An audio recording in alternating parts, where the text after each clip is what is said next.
Yes, he is working doing video. I was wondering that. So I've seen him for a long time. I said, it sounds helpful, well, blah, blah. He's working and doing the video in like the studio setting for the DNC or something. Oh, okay, that's good. Yeah. I was wondering that myself. Last week I said, I mean, literally just last week I said, just checking in, haven't seen him around. Yeah. It's been offered twice. Right, yes. Sounds of enthusiasm. He is, yes.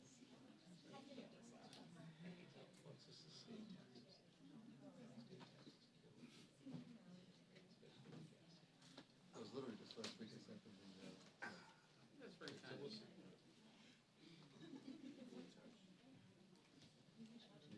said he's studying for the LSAT, something like that. Is he going to law school? I think he wants to. Yeah, good.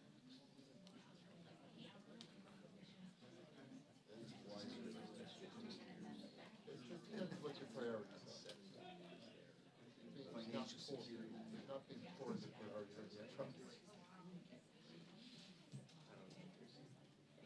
Down in Southern California.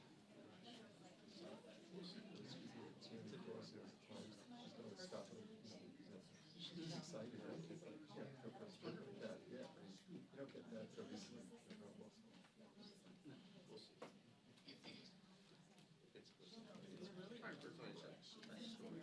Say again? Oh, yeah. But if you're a lawyer, you could make enough money to actually just go. Yeah, but I'm kidding, right? Yeah, that's true, but. And there's actually some places you can't buy it. True, up to the point you want less money. There's definitely some things they do that doesn't matter how much money. Few of the talent. Sam, aren't you in charge? Aren't you in charge? Yeah. We're all waiting. I know. I've got it right on there for you, state. Right. Well, it's all about, it just saves you time.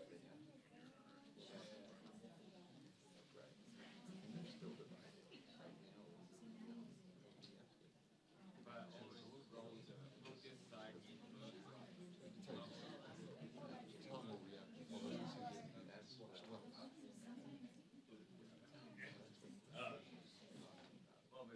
This is good enough. Whatever you say.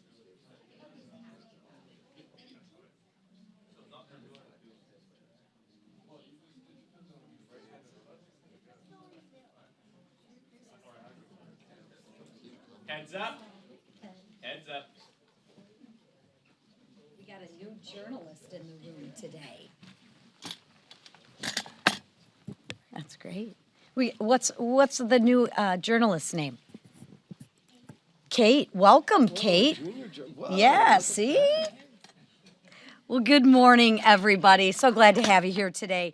This weekend marked 6 months since President Donald Trump returned to the Oval Office, and boy, has it been historic. Together, we have secured the border, restored peace through strength, squashed inflation, supercharged our economy, and delivered on the one big, beautiful bill. America is safe, prosperous, and great again.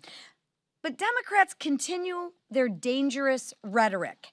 That is endangering law enforcement agents. I mean, an officer gets shot by an illegal alien in New York. Do you think that's a coincidence? Because I don't. It's their policies, it's their rhetoric. You know, my question is, did their policies lead to this rhetoric and all this rhetoric lead to this attack? Ask yourself that. I'll let you be the judge of that. Do you think their policies and their rhetoric hurt law enforcement agents or help them? Just ponder on that for a minute. This week, House Republicans will return home for our annual work period. And during this work period, we are going to work with our members to take our message coast to coast, and we're going to make sure that we have the Democrats own their message, because we all know they like to weasel out of their message. And we're going to take our message from Long Island to the suburbs of Los Angeles. The American people will hear how the one big beautiful bill will benefit them. We are going to correct the truth with the other half of the truth, because all Democrats have right now is fear-mongering. They have no plan, no vision, and no leader. I'm planning to be in my district this week to speak with Michiganders, but I'm also going to be traveling with some of our frontline members from Pennsylvania to New Jersey. We will visit actual manufacturing facilities where the workers, the American taxpayer, will benefit from the one big beautiful bill, and we'll be having conversations with that. I'm sure along the way we're going to stop at a few restaurants, maybe get some takeout, where their staff or delivery drivers will enjoy the benefits of no tax on tips. The bottom line is this: the impact of the one big beautiful bill will be felt positively everywhere, and working families, their bottom lines will be increased. Imagine how Democrat district visits are going to go. That's if they stay in their own districts. But remind the Democrats voted against securing the border. Remember that? They said, Biden said, we can't do that. No, we just needed a president who actually could do that. So remind the Democrats that it's the Republicans who are actually unleashing American energy. You know, putting money back into our economy, making us energy independent again, expanding the child tax credit. And I hear all that fear-mongering about, the rural hospitals are going to shut down. We actually created a rural hospital fund that can actually, the monies go to these hospitals. They don't have all this bureaucracy in between. Wow. That's a solution for a change, but you won't hear the Democrats talk about that. Generational investments. We made generational investments in our national security. No tax on overtime, no tax on tips. Every single Democrat voted to kill millions of jobs. Give federal benefits to those who never should receive those benefits before. Remember, the Democrats are making sure that Medicaid is not there for the people who need it most by allowing the waste, the fraud, the abuse to actually continue and to give it to illegals over Americans who need it more than anything. And take those $1,000 of paychecks from hardworking Americans. Remember, they voted to increase every single working family's tax rate. I'm so sick and tired of hearing, oh my gosh, it's a tax rate for the rich. No, it's not. Think about this. This is a fact, and I'm curious if you've asked any of the Democrats this. They voted to raise a taxpayer's income who makes $48,000, which would be in the 12% tax bracket. They voted to raise the tax bracket from 12% to 25% on if you make $48,000. I don't know, any of you think $48,000, is that a tax break for the rich? A tax incentive for the rich? No, you're taking money from working class families. Make the Democrats own. Ask them why they voted for the biggest tax increase in history. Ask them why.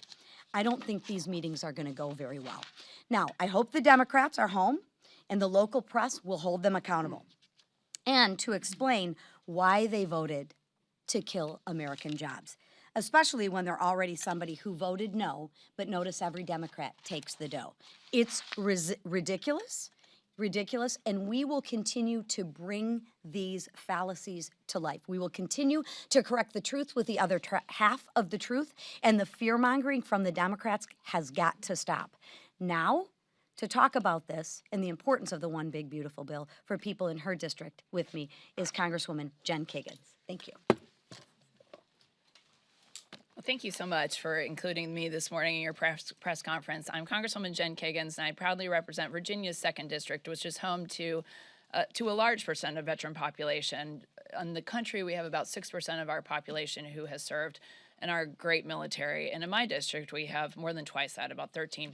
So I'm here today to talk about the veteran perspective and the wins for the veteran community, the One Big Beautiful Bill. I am a veteran. I served as a Navy helicopter pilot for 10 years of my life. I am married to an F-18 pilot who served for 20 years. And I'm also very proudly a Navy mom to a future naval aviator. So the people in my district, we are regular, everyday Americans. We just put service to country first. And not only if you are a veteran, but if you work with the veteran community and the defense community in my district, the wins in the One Big Beautiful Bill are important to us.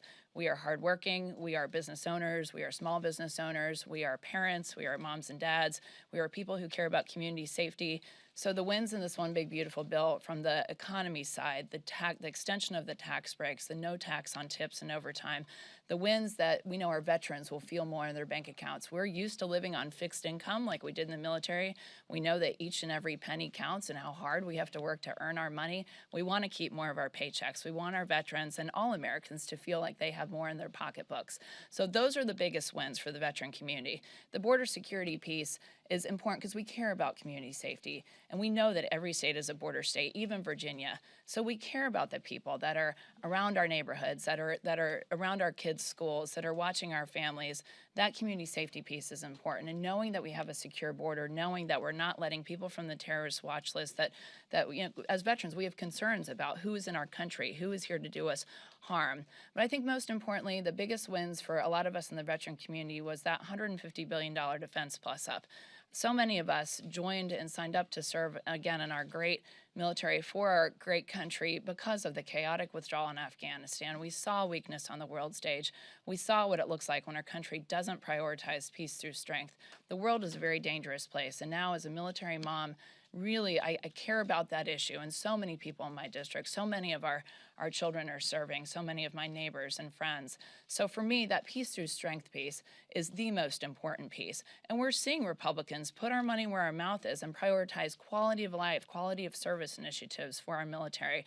We're seeing next generation strike fighter funding. We're seeing money for 16 more ships being built.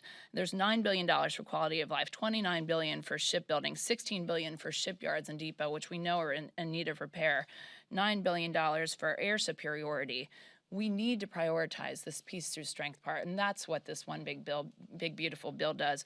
During the Biden administration, we had defense spending at an all-time low. We know that in times of our greatest peace, defense spending is about 5 to 6%. President Trump has not only agreed to do that for our country and for our military, but also he's encouraging our allies to do that, and we're seeing them get on board with that too. So I can't just emphasize enough the importance of prioritizing defense spending and what this Big Beautiful Bill does for that. You know, as Republicans and as veterans who care about how much money we have, we also want to make sure that we are not wasting money. And the programs, the reforms that we've put in place for Medicaid is important. We know that we want to keep that program for people who need it the most. We have plenty of veterans who are disabled, who are Medicaid recipients. I want to make sure that program is there for them. So the reforms we put in place are so important.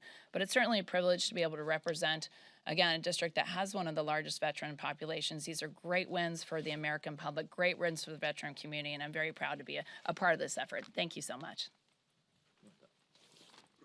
Great job, Jen. Over the weekend in New York City, an off-duty Customs and Border Protection officer was shot in the face during an attempted robbery by 2 illegal aliens. These 2 criminals were allowed into our country by the Biden administration, where they both have gone on to commit multiple crimes. Assault, kidnapping, larceny, and now attempted murder make up their rap sheet. Senseless, dangerous sanctuary policies put these criminals back on the streets after their numerous arrests, enabling them to wreak havoc on innocent Americans. The damage done by the Biden administration's deliberate open border policies cannot be understated. We are still feeling the consequences of it today. But President Trump, DH Secretary Noem, and Border Czar Tom Homan are turning the tide. in my state of Minnesota, ICE arrests of illegal aliens have doubled since President Trump took office. And while the local worthless media in my home state tries to spin that as a bad thing, the brave men and women of ICE are getting the worst of the worst illegal aliens off the streets of Minnesota and America, restoring safety and security to our communities. As these officers enforce the laws, they face an 830% increase in assaults. To the ICE agents risking their lives to keep us all safe, thank you. To the Border Patrol agents and custom officers securing our border, thank you. The One Big Beautiful Bill supports their efforts by giving them the tools they need to continue this critical work, including more ICE officers, more Border Patrol agents, more border wall, and more detention space. These resources strengthen and make permanent the great success that President Trump has already had securing the border and deporting criminal illegal aliens. The One Big Beautiful Bill delivers historic border security wins. It delivers historic border security wins, and we're all safer for it. With that, the Majority Leader. Thank you, Whip. Well, it's been a very busy first 6 months working with the Trump administration to deliver critical wins for hardworking families across America, to deliver wins on those issues that we all ran on, the things we said we would do if we got a Republican White House, Republican Senate, and Republican House. And of course, the One Big Beautiful Bill really is the epitome of so many of those victories, but that's not all we've done. The president has already signed or has on his desk 31 different bills that have been passed by the House and Senate on the desk of the president, almost all of which have been signed into law. After today, maybe all 31 will have been signed into law to continue delivering and getting our country back on track, reversing the damage that was done by Joe Biden in 4 years. What the Democrats did working with Joe Biden, not just to increase inflation, increase interest rates, to increase regulations and rules that stifled the ability for small businesses to grow. We've been working hard to reverse all of that. And while we are celebrating all of these wins, we are not tired of winning. And the American people aren't either. That's why this week we still have more bills on the House floor, but we also have a lot of work being done in our committees. The Appropriations Committee this week is taking up 3 more appropriations bills in full committee. Tom Cole and his members have been doing an incredible job of getting their bills out of committee. The House has already passed over 60% of all government funding over to the Senate. And this week we're going to see something that hasn't happened in years. The United States Senate is finally taking up a House appropriations bill. That should be something that's always going on in Congress, where you see the House and Senate doing their jobs together. But Chuck Schumer, for years, refused to participate in a normal appropriations process because he wanted shutdowns. He wanted chaos. It's one of the reasons the Democrats lost the Senate, is because the American people didn't want that dysfunction. And John Thune promised there would be a new day in the United States Senate, and Leader Thune is delivering on that. And one of those commitments he made is that we would have a normal working appropriations process, and they're actually doing that this week, moving the Milcon VA appropriations bill and continuing to move more of the bills that we're sending over from the House. And so as the American people see Washington working for them for a change, we're also going to be going during this district work period and explaining to the American people what's been in a lot of those bills, because the Democrats have been lying over and over and over again about tax cuts for billionaires. They're talking about hospitals closing. Everybody in America is going to die, according to every Democrat. And of course, when the American people look at what's in those bills, they're going, wait a minute. You know, the waiter and waitress in America who averages $32,000 a year is going to get about $1,700 more in their pockets. That's real money for working people. And every Democrat voted no. You know, so while they're going back home and explaining and lying about the bills, we're going to start panning out across the country, telling the truth about what really is happening in the economy for working families. And we're proud of that. We're not done delivering but I think it's important that we take some time to talk about what we've already done and delivered as we continue to move more bills. Like I said, a lot of work being done this week in committees. Energy and Commerce has taken up the NIL bill. You're seeing Judiciary focus on that report. It's been covered pretty well, but I think there's a lot more to the story about the Russian collusion hoax that started under President Obama, and some of those facts are finally starting to come out. You know, it's interesting to see Democrats want to talk about Jeffrey Epstein all of a sudden. For 4 years, Democrats hid and covered up the Epstein Files. They did. They had it for 4 years. And Trump's in the courts right now trying to get a lot of that information unsealed so the American public can see it. But we're going to continue pushing for that transparency. Our committees are going to keep working to deliver more results for American families. That's what we've been doing. That's what we're going to continue to do, while Democrats just vote no. They hide, they lie, they try to talk about what they would do if they were in power, but of course everybody knows what they did when they were in power. They moved a far-left socialist agenda. They're about to elect as their new party leader a socialist Marxist mayor of New York City. And half the Democrats, they all want to meet him and take selfies with him, and yet they're not sure if they're going to endorse him or not. But the bottom line is that's where their party has moved, in Washington, in New York. But that's not where America is. Republicans are delivering for Americans, for hardworking families, all across the political spectrum. And that's why this economy is finally starting to move in the right direction. Our speaker, who's never slowed down, who's never accepted failure as an option, the man who continues to work and is so patient, listen to our members, and then ultimately delivering with President Trump on this great agenda, is our Speaker, Mike Johnson. Thank this leadership team and all of you. Good morning. Thank you. Representative Kagan's doing an extraordinary job for Virginia and our military families and all of the issues she works so hard on. Thank you for all that hard work.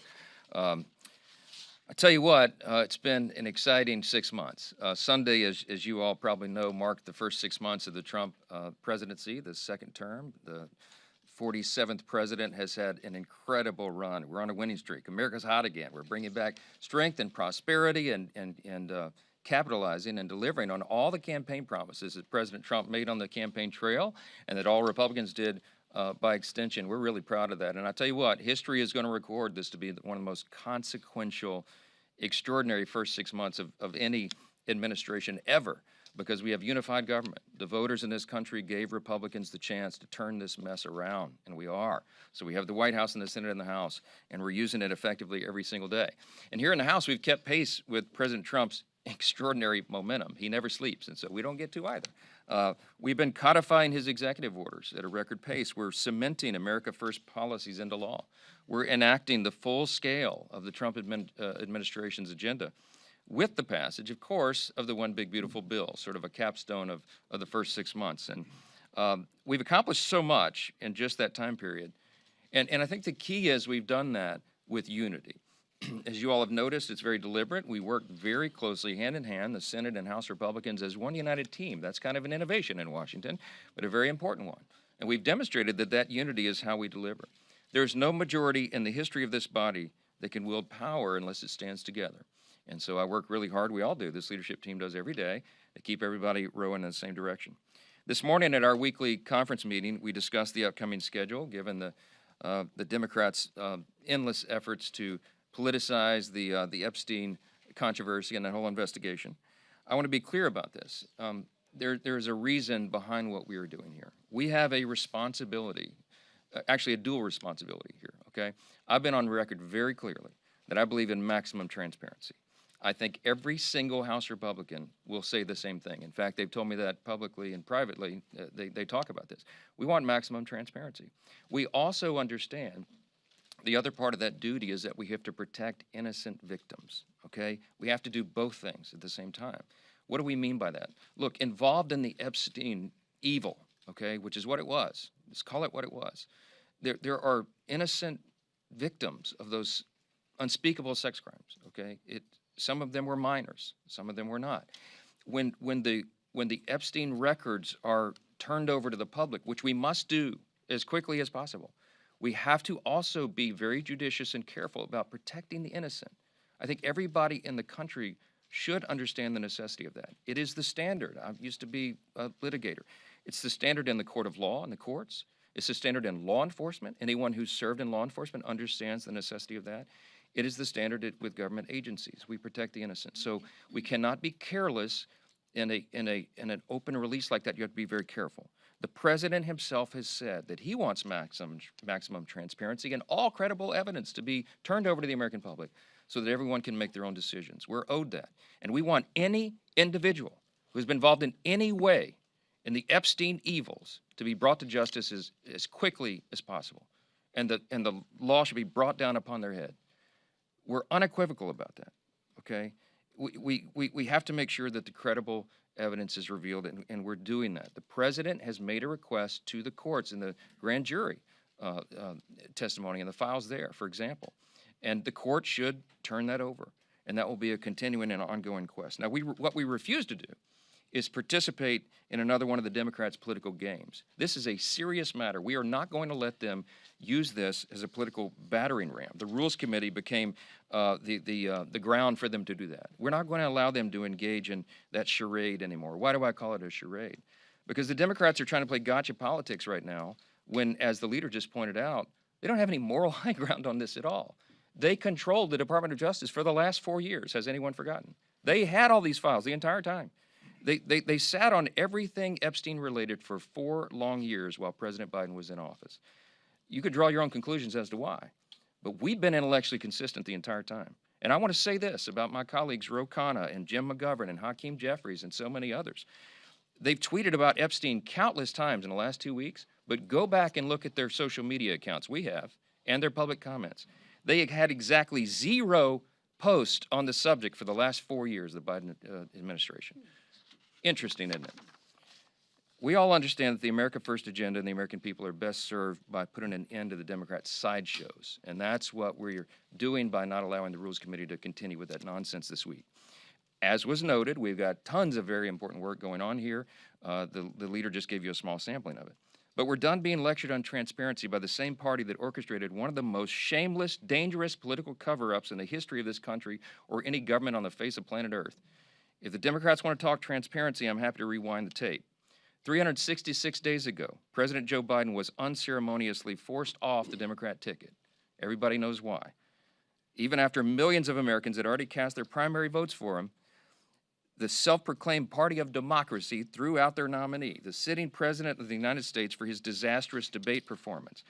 On the debate stage, President Biden revealed to the American people what Democrats in Congress spent 4 long years trying to hide, that the President of the United States of America was in rapid mental decline and unable to continue serving as the leader of the free world. I'm going to say that again. The man holding the most powerful office on the face of the earth, who we now know was being propped up by his staff and Democrats in Congress, was in rapid mental decline. It was as shocking as it was dangerous, and they all participated in it. Nearly every single one of the Democrats who shamelessly attempted to pull the wool over our eyes still holds office today. You ought to be chasing them down the hallways asking for their responses on that. We released a 14-minute-long video yesterday with just a small sample of the countless receipts of the Democrats at every level spinning this fantastical lie to the American people. I encourage every reporter in this room to go watch that. You ought to use the clips, and you ought to go ask them about it.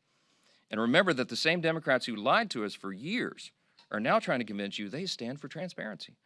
They participated in one of the greatest political scandals in all of history, and the House Republicans are not going to allow this to be whitewashed from the historical record. We'll continue to investigate and shine light on those who perpetrated this and provide answers directly to the American people. Now, President Biden's mental condition was poor, but his legacy of achievement in office was even worse. And I've said many times, after those 4 years of Biden and Harris, every single area of public policy was in a disastrous state. In Congress and the White House, we've been hard at work from day one of this Congress, day one of the Trump administration, trying to undo all that damage of the last 4 years. And we're laying the foundation for what will make our country safer, stronger, and more prosperous than ever before. The American people gave President Trump a clear mandate to enact his America First agenda, and Republicans answered the call. To date, we've enacted 50 of the president's executive orders, from reining in bureaucratic waste, fraud, and abuse, to passing common sense legislation, to delivering our once-in-a-generation legislative victories through the One Big Beautiful Bill. Let me give you a quick summary. Americans asked for secure borders and safer communities, and Republicans delivered the largest investment in border security and interior enforcement on record. And with the Halt Fentanyl Act and the Lake and Riley Act, we're making sure American communities are safe from deadly drugs and illegal aliens that have taken far too many lives. The American people asked us for bigger paychecks and more affordable gas and groceries, and we delivered on that too. We delivered the largest working and middle-class tax cut in the history of the United States. And we've torn down Biden-era regulations like the California EV mandate that was just madness and worked against working families and American energy dominance. The American people demanded fiscal sanity, and Republicans delivered again. We passed more than $1.5 trillion in spending cuts so the government can begin to live within its means again. All of this is real, positive change for American families. The kind that they are going to directly feel in their bank accounts, they're going to see it in their neighborhoods, and they're going to count on it for years to come. Any of these individual feats as standalone bills would have been considered historic achievements by any Republican Congress. And we got them all done, all together, in one big, beautiful bill. And the more the American people hear about that bill, the more they like it. There was a Harvard Harris poll that recently surveyed the individual titles, the individual pieces of the big bill. And they found that 17 of the 21 major proposals polled had a majority of support. That's including things like reducing federal spending and imposing common sense work requirements on public assistance. But while the American people continue to learn about the bill, they'll also begin to feel its positive effects because we did this on a very aggressive timetable. As you all know, we put it on an ambitious timeline to be delivered. Many in this room said it wouldn't succeed. You wrote about it. I read all that. That's fine. We said we needed 6 weeks to craft our House budget resolution, and we passed it in February. We said we'd pass our House version of the One Big Beautiful Bill by Memorial Day, and we beat that deadline by 4 days. We said we'd pass it through both chambers and get it to the president's desk for signature by July 4th, and what happened? We had a big, beautiful signing ceremony at the White House on Independence Day. It was a historic day, and it's a testament to what this House Republican Conference can accomplish when we remain united and working towards a common goal. Last thought here on closing note. This is the last leadership press conference before we enter the August district work period. Around here, people call it the August recess. It is not that, okay? So I know that lots of people in the press corps are going to be able to enjoy some downtime with friends and families, and we commend you for that, but House Republicans aren't going to get to participate in all that stuff because this month of August is not a vacation. This is arguably the most important work month on our calendar. Why? Because our members go home, they connect with their constituents in person, they host roundtables with local businesses and organizations, they meet with community stakeholders and local officials, really, really important components of the job. And frankly, they need to cut through the false and misleading claims about the One Big Beautiful Bill from the media and the Democrats. As I mentioned, the more people know, the more they greatly favor the bill that we passed. And House Republicans are going to spend the month highlighting how it will positively impact our districts and our communities. With that, I'll take a few questions. Mr. Speaker. Chad. Good morning. You say yesterday that you were in lockstep with the administration on the Epstein Files, but it doesn't seem that you're in lockstep with all of your House Republicans. Thomas Massey just saying in the past hour that this is going to come back and bite Republicans. What do you say to those schisms inside your conference here? I say Thomas Massey is the one trying to bite Republicans, okay? I'm not quite certain what his strategy is. But it's just not him. I mean, otherwise you guys wouldn't be calling off the week tomorrow. You'd be able to put your rules on the floor. I understand the issue with the Democrats. Yeah, no, I just explained why. We're not going to play political games with this. We've all been very clear and transparent. The House Rules Resolution sets a good standard and requires all credible evidence to be released, and that's exactly where the White House is. There's no, as I've said many times over the last, as I've said many times, there's no daylight between the White House and the House. You have to allow the legislation to ripen, and you also have to allow the administration the space to do what it is doing. The president has said clearly, and he has now ordered his DOJ to do what it is we've all needed DOJ to do for years now, and that is to get everything released. So they're in the process of that. There's no purpose for Congress to push an administration to do something that they're already doing. And so this is for political games. I'm very resolute on this. We can both call for full transparency and also protect victims. And if you run roughshod or you do it too quickly, that's not what happens. But I'm convinced that the DOJ is going to do their job, the administration is going to do their job, and we'll do our job. And so we'll see to it. Yes, ma'am. Thank you, Mr. Speaker. Just to follow up on that, I know before when you were asked whether or not you would back give a direct answer. He had some harsh things to say about your leadership yesterday related to the Epstein Files. Have you made up your mind whether or not you would support him or back him against your primary candidate back? So, so as the leader of my party, I lead the incumbent protection program. Okay, that's my job. I go all around the country. I travel endlessly, incessantly. I have to raise over $300 million to do that, and we want everybody to come back. And some people, I try to protect them from themselves. You know, they kick and scream and bite their own colleagues. Some people seem to enjoy in trying to inflict political pain on their own teammates. I'm not going to address anybody individually, but I'll tell you that some here are much more frustrated than others. There's a small, tiny handful, but one in particular who's given me lots of consternation. I don't understand. I don't understand Thomas Massey's motivation. I really don't. I don't know how his mind works. I don't know what he's thinking. Thomas Massey could have brought his discharge petition any time over the last 4.5 years. Over the last 4 years of the Biden administration, he could have done that at any time. And now he's clamoring as if there's some sort of timeline on it. It's interesting to me that he chose the election of President Trump to bring this, to team up with the Democrats and bring this discharge petition. So do I have some concern about that? I do. But you know, in me and my way, I try to follow Ronald Reagan's 11th commandment, never speak evil of another Republican. My gosh, it's hard to do sometimes around here. I also try to follow the scripture. You know, it says, bless those who persecute you. So let me just say about Thomas Massey, could you just accept my Southern, bless his heart? Okay, I don't know what else to say about it. We're for maximum transparency. We're engaging in that right now. And we don't need political games. Yes, ma'am. Over here. Yes. Wait. I was pointing to her. Go ahead, sir. So health insurance companies are requesting 15% premium increases for next year. They're citing the expiration of the Obamacare subsidies.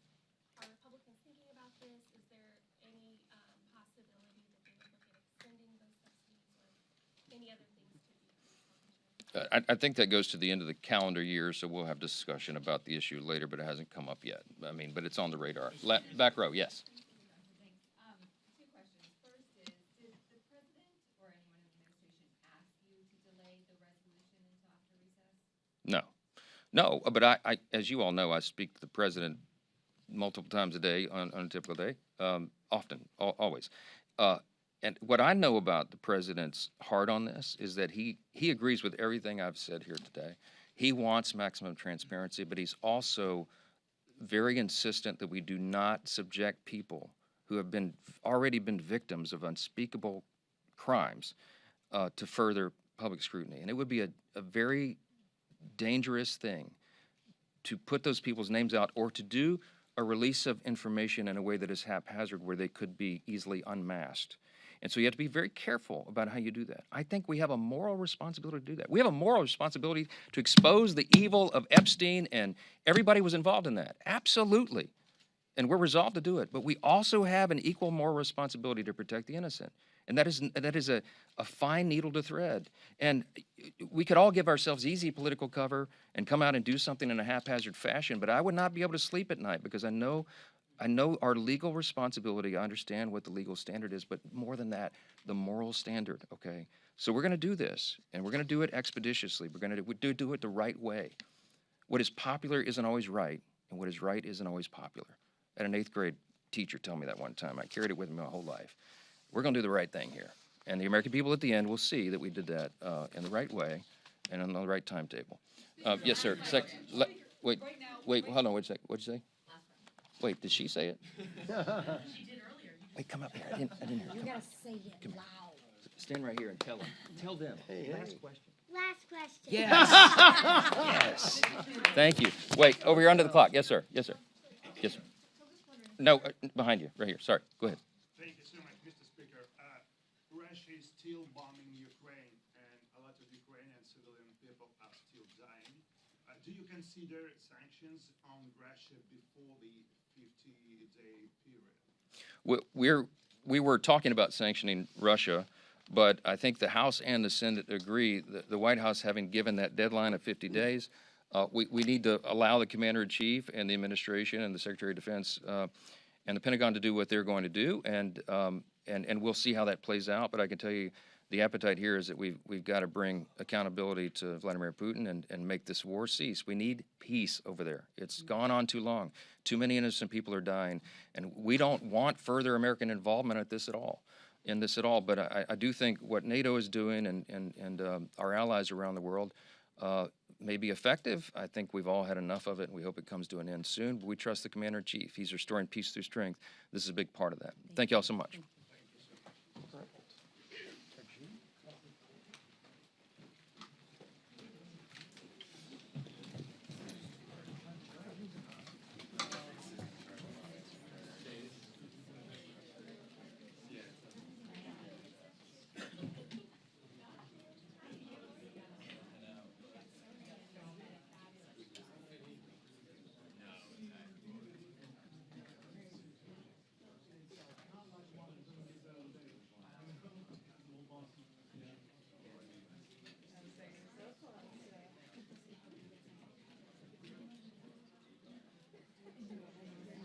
Relationship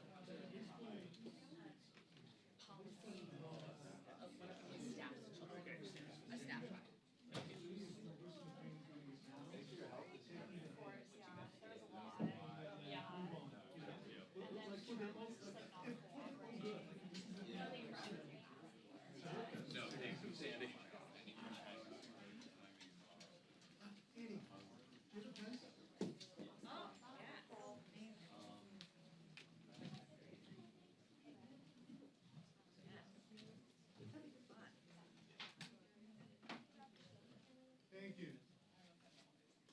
We're doing it again.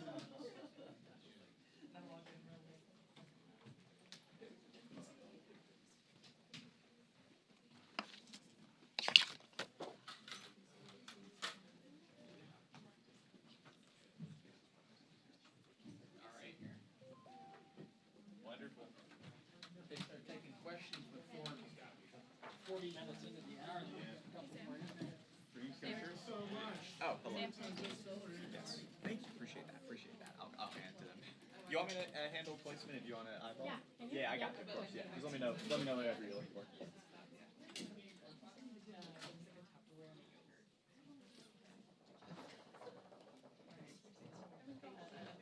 You got the best answer out of him.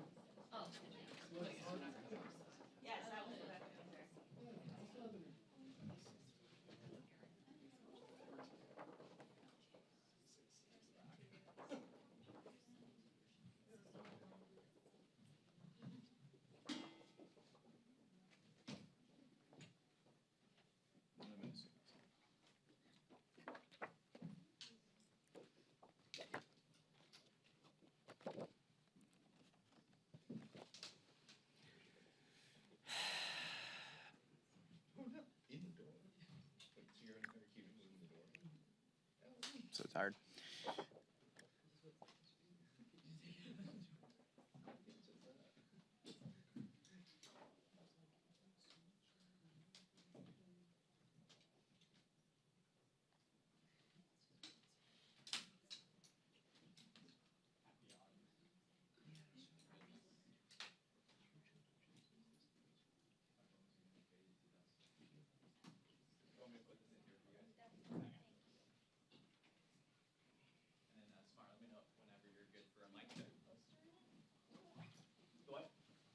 Starting poster?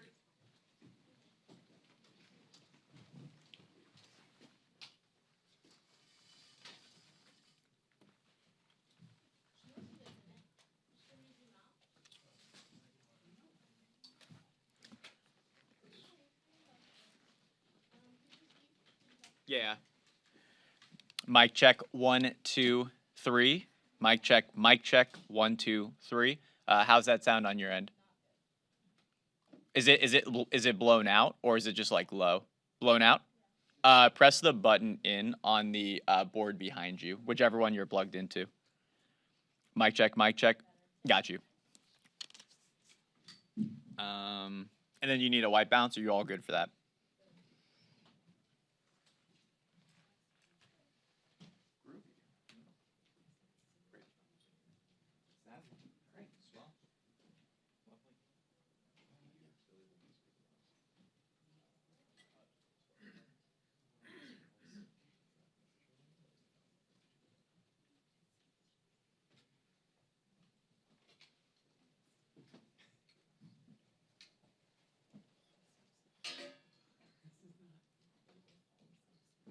Heads up. Heads up.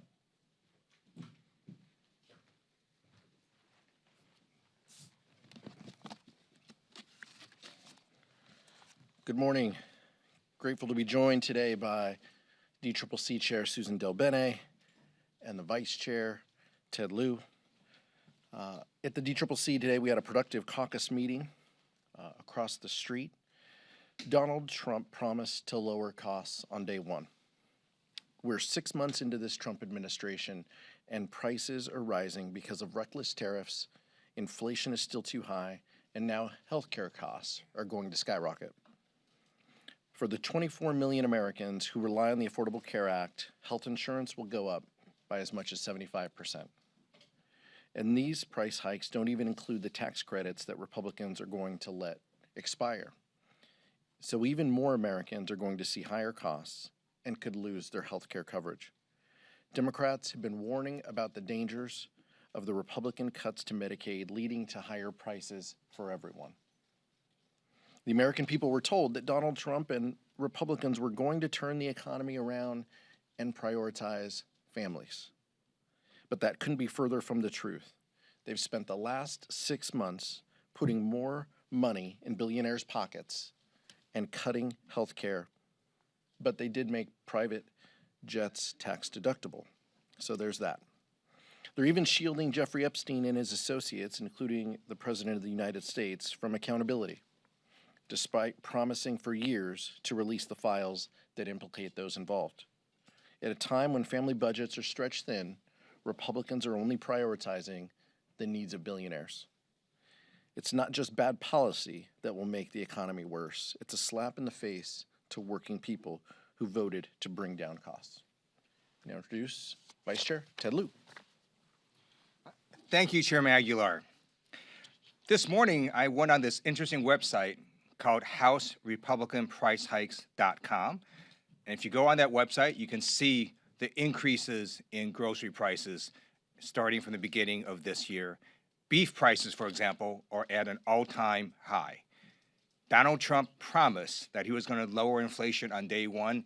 He lied. Inflation has continuously increased. The most recent report has inflation increasing above expectations to 2.7%. Core CPI increased even more to 2.9%. And what are congressional Republicans doing? Nothing. In fact, it's even worse than that. They are actually ending this week early because they're afraid to cast votes on the Jeffrey Epstein issue. The Rules Committee is not meeting because they're afraid to cast votes to release the Epstein files. So you've got this Epstein issue affecting congressional operations and making sure that the congressional Republicans don't work on trying to lower costs. So this is an epic cover-up, right? This is a cover-up of epic proportions where you've got the majority party literally having us leave Congress early and not having the Rules Committee meet because they don't want to deal with releasing the Epstein files. We should release the Epstein files. It is what Donald Trump campaigned on. It's what Attorney General Pam Bondi talked about this February when she said the Epstein client list was, quote, sitting on her desk right now. Why don't we have that client list? And these are the questions the American people keep asking, and the story is not going to go away because at core, this is an issue about underage women who were sexually abused and assaulted.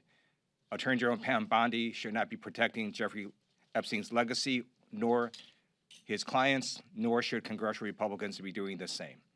With that, it is my honor to introduce our amazing field general for the DCCC, Congresswoman Susan Del Bene. She's done a fantastic job, and she's going to discuss what we talked about this morning. Thanks, Vice Chair Lieu and Chairman Aguilar. Good morning, everyone. This morning in caucus, we presented how we're holding House Republicans accountable for their disastrous agenda and our path to retake the majority. We hear over and over and over again from people back home that the top issue for them is affordability and lowering costs for everyday goods. By all accounts, Republicans have failed miserably in the time that they've had the trifecta. Prices are still rising, whether it's housing, health insurance premiums, or everyday things like food and groceries. Republicans broke their promise to lower costs. Their big, ugly law is just another broken promise. It rips coverage away from millions of people and will raise health care bills for everyone, regardless of what kind of insurance that they have. And it takes food off the table from hungry families and children. It guts funding for rural hospitals and increases ER wait times. Energy bills will go up for families across the country. Republicans did all of this to pay for tax breaks for the wealthiest few. Their agenda is cruel, it's extreme, and an absolute disaster. And the American people agree. In poll after poll, we see that the Republicans' bill is massively unpopular. The more people learn about it, the more they oppose it. The one lie Republicans keep telling themselves is that voters won't punish them in the midterms because the American people won't feel the pain of the cuts until after the election. Aside from the fact that this is exactly the kind of insincere political gamesmanship the public hates, it's also not true. In a matter of months, millions of people will see their health insurance costs go up by an average of 75%. Rural hospitals are already announcing they'll close down and cut services. So no matter how many legislative games that Republicans try to play, there's no hiding from the facts. The big, ugly law will devastate and have devastating consequences that will absolutely be felt by working families. Republicans are poised to lose the majority next year, and they know it. You can tell by the way they're behaving. They avoid in-person town halls because they're afraid to face the public when they have to talk about their big ugly bill. House Republicans are headed for the exits. We already have 3 vulnerable Republicans decide to retire or not run for re-election because they know they're not going to take the majority. And we know there are more with one foot out the door who may soon announce that they won't seek re-election. So in these last 6 months, Republicans have broken promise after promise, feeding into a large